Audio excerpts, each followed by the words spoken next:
السلام علیکم ناظرین، ہمارے ساتھ موجود ہیں آقا مزمل عباس خان صاحب۔ ہم ان سے پوچھیں گے حضرت رسول خدا صلی اللہ علیہ وآلہ وسلم نے آنے والے زمانے کے لوگوں کی کیا خصوصیات بیان فرمائیں؟ ماشاءاللہ جی، بہت ہی اچھا سوال کیا ہے۔ بسم اللہ الرحمن الرحیم۔ رسول خدا صلی اللہ علیہ وآلہ وسلم آنے والے زمانے میں لوگوں کی خصوصیات کے بارے میں ارشاد فرماتے ہیں، سیاتی زمان علی امتی یحبون خمسا و ینسون خمسا۔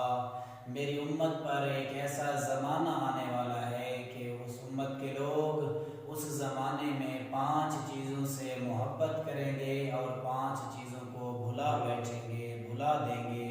سب سے پہلی چیز اللہ کے رسول نے فرمائی، یحبون الدنیا و ینسون الآخرہ۔ یہ لوگ دنیا سے محبت کریں گے لیکن آخرت کو بھلا دیں گے، بھول جائیں گے۔ اللہ کے رسول نے دوسری چیز فرمائی، یحبون المال و ینسون الحساب۔ یہ دنیا کے مال و متاع سے تو محبت کریں گے لیکن آخرت کے حساب کے بارے میں یہ بھول جائیں گے، آخرت کے حساب کو بھلا دیں گے۔ تیسری چیز اللہ کے رسول نے ارشاد فرمائی، یحبون النساء و ینسون الحوراء۔ یہ عورتوں سے محبت کریں گے لیکن آخرت کی حور العین کو بھول جائیں گے۔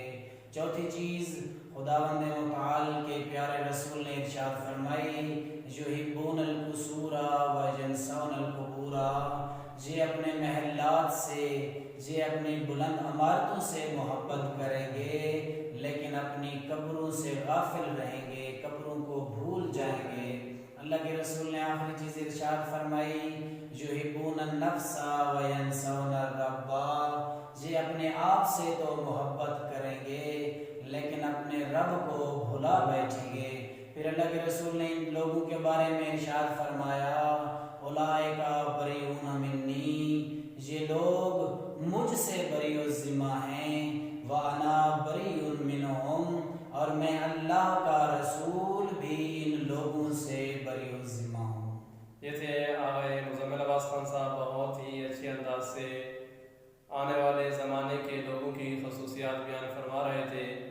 خداوند کریم سے دعا ہے کہ خداوند کریم ہمیں معصومین علیہ السلام کی سیرت پر عمل کرنے کی توفیق عطا فرمائے۔